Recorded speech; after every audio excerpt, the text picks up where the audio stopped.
Hi there, tarot lovers. So today I'm going to draw a three card spread for the new moon solar eclipse that's taking place today, and I'm going to just draw these cards and we'll see what comes out, and then we'll make a reading according to that.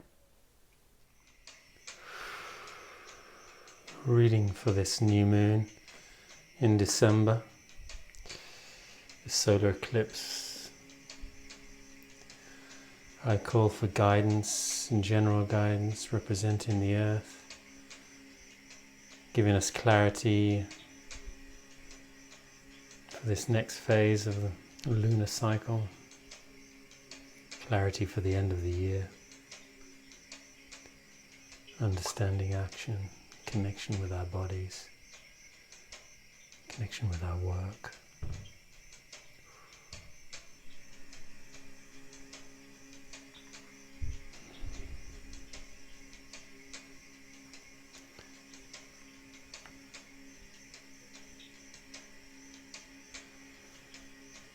And as for guidance for the moon, the subconscious, the duality of both, that which can guide us from within to see the shadow, that which we most resist to see, and that positive guidance of the subconscious coming from within. We call for an understanding of the best lessons and the greatest clarity that we can receive.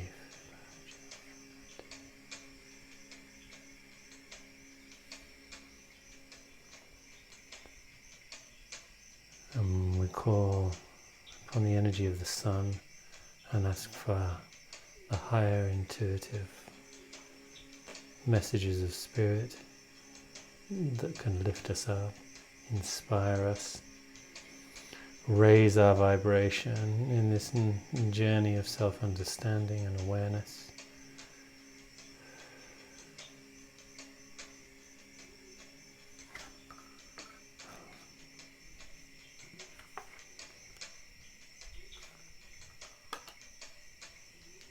We have the three cards, and we are going to focus on them one by one to begin with, and then we'll make a connected reading. So the first card that we had here, representing the earth, where we are, where we might be in our lives right now, maybe the general energy of the reading for this time as far as what we're doing in our life. We get this Five of Wands reversed. Okay, so let's talk a little bit about this. So the Five of Wands is a card which is which obviously shows this struggle and fighting. A lot of people just see this card and they say, it looks like conflict, looks like people having a fight or whatever. If you look really closely to this card, they're kind of a lot of people holding way oversized wands that are, in one hand in a kind of way which looks a little bit combative, but they don't really look like they want to whack each other. If they do, they'd probably hold it with two hands and they'd probably be, actually be hitting each other. The wands are not. It's not the energy of. It's not so much the energy of a physical fight. It's the energy of an energetical fight. Or then what there is the wands represent our creativity and our fire and our passion and our connection to spirit and our intuition and all sorts of aspects of ourself that's very fiery in nature, so very transformational. This is our point of view. This is the part of us which is identifying with the one so strongly that we are, getting a bit carried away with our own creativity and our own creative impulses. It's the fire that comes up in our lives which makes us stand up and say, hey, look what I can do. And the ego identifies with this fire, and when we go on and we become very proud of what we do, we become very we become a little bit self-righteous as far as what we think is important. And so here in this picture, there's a lot of different opinions. Everybody's wearing a different colored clothes, and there's lots of different opinions, maybe in the workspace, maybe in your family environment, where everybody's got a different way of expressing themselves. They're all valid, okay? But because they're all slightly different and everybody's, attaching a little bit of more ego to the story, they're more about giving their opinion than listening and feeling other people's opinions. It's more about sharing what you have than listening to what some other people have to share. So it's bloody chaotic. This is a card of chaos in the environment, yeah? So here we got this card upside down. It doesn't exactly change its meaning, but it means we're having a different relationship to that inner version of chaos. Maybe this is all of our different ways of creativity manifesting inside of ourselves, and the fact that we don't know what to do because we can do this, we can do that, we can do the other, and what shall I focus on? I can relate to that. I can very much relate to this as far as that's concerned. But maybe it's also just having a not very clear and honest relationship with this creative fire and our creative abilities to express ourselves in a way which is very much in tune with our heart and our intuition. So this can be like, say, an excessive repression of this fire sometimes in our lives. There's two ways of looking at the reverse card, well, many ways, but let's just look at two main ways to look at the reverse card. We're having a negative relationship to this self-expressive, transformational, creative, sexual fire that we all have in our lives, and one of the ways to have a negative relationship to it is to fear it or to repress it in some way or another. Sometimes we may have been too expressive or too fiery in the past and it caused conflict. And we may have, and most of us do on some level, have this kind of fear of conflict. This fear of conflict becomes so strong that we'll probably find ourselves avoiding conflict to an extreme. Sometimes we will ignore our own needs and desires and stop our own self-expression because somebody else might not like it, or because this might cause a little bit of and I don't like that energy, right? So because we have this issue with the conflict story, we might repress our own expressivity, we might repress our own fire, and that fire repressed and held inside of you and your body will only have an internal burning effect, and that I can guarantee you is not going to be a positive one. There'll be an inner struggle going on and an inner fight taking place, you with you, and this could be what this card represents.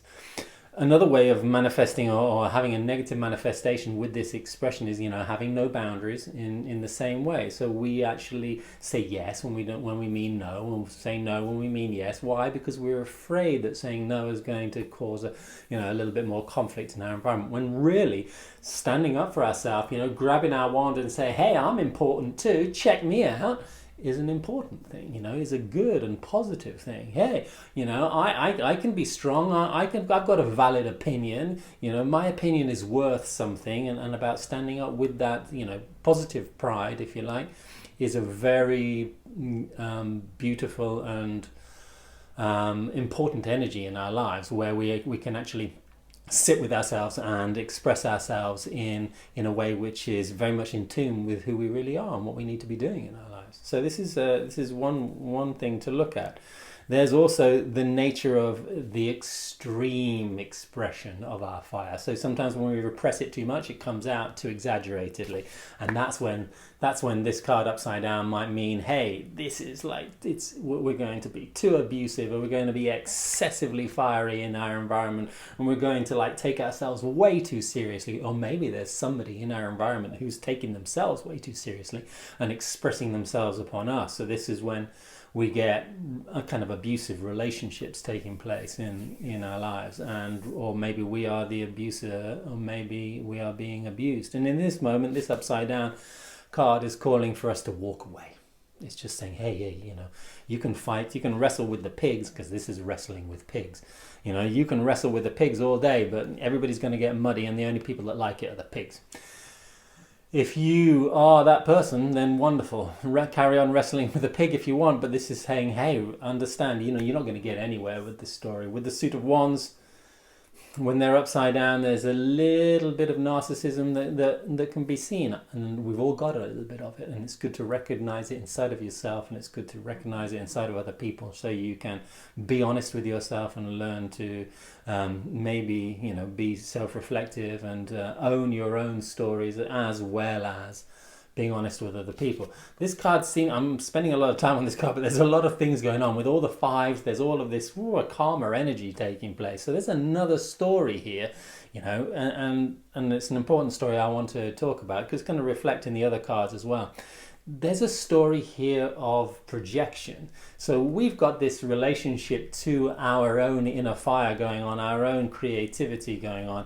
And whatever this relationship might be, we will then throw that idea, or we will then, house ourselves with this version of how we relate to our own inner fire, and we'll project it upon other people in this world. So here is an idea of projection too, projecting your feelings and your thoughts and your ideas upon other people. This is where manipulation takes place as well. But this manipulation can also be in a super unconscious way, where you're actually just seeing something in somebody else and not enjoying what you're seeing. Yeah. And what you really don't understand is what you normally have a strong aggressive reaction towards is something that has a similar energy inside of yourself that you are maybe suppressing or repressing in some way or another. Let me give an example for this, because I had a relationship with what I call a kind of a close colleague and friend of mine for a long time, but we would clash a lot, and we would be each other's worst nightmare at so many times, and we'd have all this, hidden sort of passive aggressive conflict sometimes, and there was just one day when I sat down in meditation and I was contemplating something that had just happened between us. And I realized that what I really was fighting or didn't like in this guy on the outside was really a strong part of myself as well. And it was like one of these wake up realizations where I saw, oh my God, this is me that I don't like. And I'm just projecting it on him, and I'm seeing his version of that same energy inside of me, even though it looks different, it's the same. And I do exactly the same thing in a different way. So I didn't see it, I didn't own it, I didn't recognize that it's the same story, but it was. And so, this is where we're fighting. Let's say, you've got this tendency to be dominating yourself, very controlling, very ordered, very structured, very very focused, and and you're not very good at chilling out and relaxing. And so that person over there who's chilling out excessively, like they're kind of even on the verge of lazy, you look at them and you judge them, you have an issue with their laziness. Why? Mostly because you don't give yourself the time to be lazy sometimes. And so we have this negative relationship with our own ability to chill out and be peaceful and do nothing. And we're projecting it upon them and judging them for doing an excessive amount of nothingness, and vice versa. These types of stories is why we need to take a look at this card and take a look a little bit deeper at what this card represents and understand it. Okay. So let's move on. We've got the Moon card, which comes up with the star. This beautiful, what a beautiful card to have as far as our subconscious guidance is concerned, as far as the guidance that we need in order that's going on below the surface. We are always guided. We can be this honest, true, naked self that's selflessly sharing with all of life and becoming this channel of internal guidance for ourselves and for the world around us. This is such a beautiful card of, inner introspection, meditation, checking in with yourself. Take time to check in. Take time to be truthfully, brutally honest. Take time to empty yourself out. Share yourself with the world around you. This is a beautiful expression of your inner truth with the world around you, but most of all with yourself. Take your journal out, journal like crazy. Do your meditations, do your little practices of self-awareness, and kick in a little bit the practice of honesty, because that's what's going to bring the true balance on a subconscious level to these other two cards that we're looking at. And then we get the card of the Sun. The card of the Sun is a little bit manchal, a little bit dirty, my card, but never mind. So we have this the Page of Cups, and the pages, let's take a look at them the right way up to begin with. So we have this page who's standing there on this platform, very ornately dressed, looking very much like the prince, and hey, check out my cup, and whoa, there's a fish coming out of the cup. So the cups are connection we have to our emotions, our feelings, our sensitivity, our empathy, our, even our intuition, our psychic self on some levels. This is the part of us which is the subconscious waters of our feminine internal relationship. It's very much an emotional story. So this is the part of us that's a young, very innocent, childlike energy who is embracing the cup and going, wow, look at this amazing amount of feelings I have. Look what I can do with these emotions, what I can see, how amazing it is to just feel so much.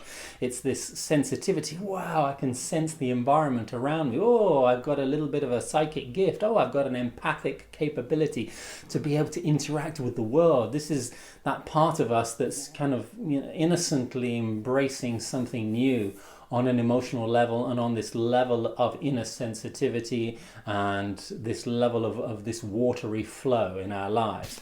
And this is, again, it's a card that's upside down. It's looking at the fish popping out of the cup and going, wow, fish popping out of a cup, fantastic. What is that? The fish represents, the part of our consciousness that's swimming below the surface, that maneuvers inside of this unconscious sea of unlimited imaginations and this card represents daring to be open to receive more intuitive feelings and empathic, sensitive ideas from our environment and from the subconscious of ourself that can really inspire us to move forward in life. He's innocent and open like a child who's like a sponge, just sucking in and absorbing everything and saying, yeah, great, wow, more emotions, yeah, amazing, fantastic, bring it on, I'm learning, bring it on.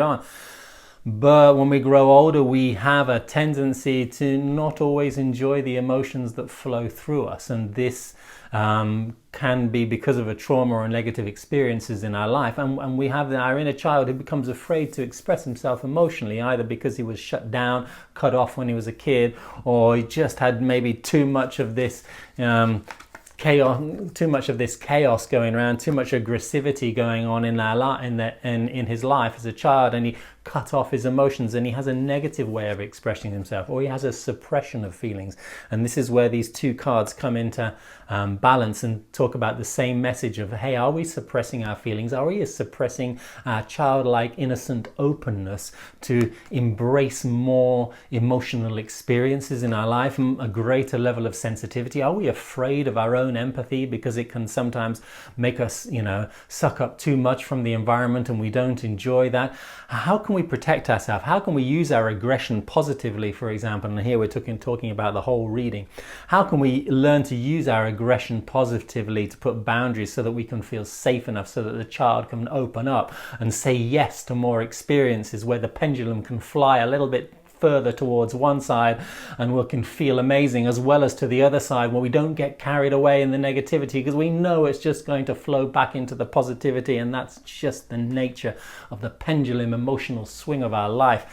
Let's allow that swing to flow a little bit more without putting on the brakes, without resisting, without saying no, without halting, or with our ability to say no in a certain experience, with our ability to say no according to what the circumstances represent, without making decisions through fear, but making decisions through self-love, understanding that, hey, we need to open up. Maybe there's a time to open up and embrace a new level of empathic and sensitive experiences in our life. I can see that maybe, this all introspective work that we're going to do is going to always be the foundation of balance in our lives. Having this beautiful, conscious and honest connection and communication with our own subconscious, just to ask yourself, hey, how am I feeling? How am I doing? Check in with ourselves. Is my aggressivity in balance? Am I using it positively? Can I stand up and fight for what I really want? Can I learn to love myself more sincerely? Is there anything I can do? Keep this conscious communication happening, and then we'll find out that this next period in our lives will probably present itself. A huge amount of new experiences, maybe new loving experiences will come into our life, new opportunities to take our sensitivity to another level. I've got a little exercise for you that might be a good one, maybe in the comments down below. I'll start it off, but how about this? You start off go into yourself, take a few deep breaths, and connect to yourself and ask yourself to share some level of vulnerability. And this is only if you want to, only if you feel safe to, only if you desire to, you know, because this guy has a little bit of fear to share his vulnerability, and it can be a good thing to do. It can be a great thing to do. You can start off with a sentence and write, hey, I feel, and then follow it by some sharing of a negative feeling, like frustrated, angry, ashamed, I feel guilty, I feel whatever, and just a simple emotion, not like I feel like such and such, and don't try and justify it, just say the emotion as it is without any justification. Below that, I want you to write another sentence which says, I feel, and something beautiful and positive that you actually do feel in this moment. Not so that we can judge and level one with the other and balance them up. It's just about practicing, experiencing the expression of both sides of our emotional swing of life and enjoying those both sides, because just below that, when we're rubbling in the unconscious waters of negativity, just below all of that fear is some gratitude and compassion and love. That's where we want to be living in the end. So I wish you all the best, and I hope this has been an interesting reading for you on this new moon eclipse. Powerful time. Set your intentions, love your life.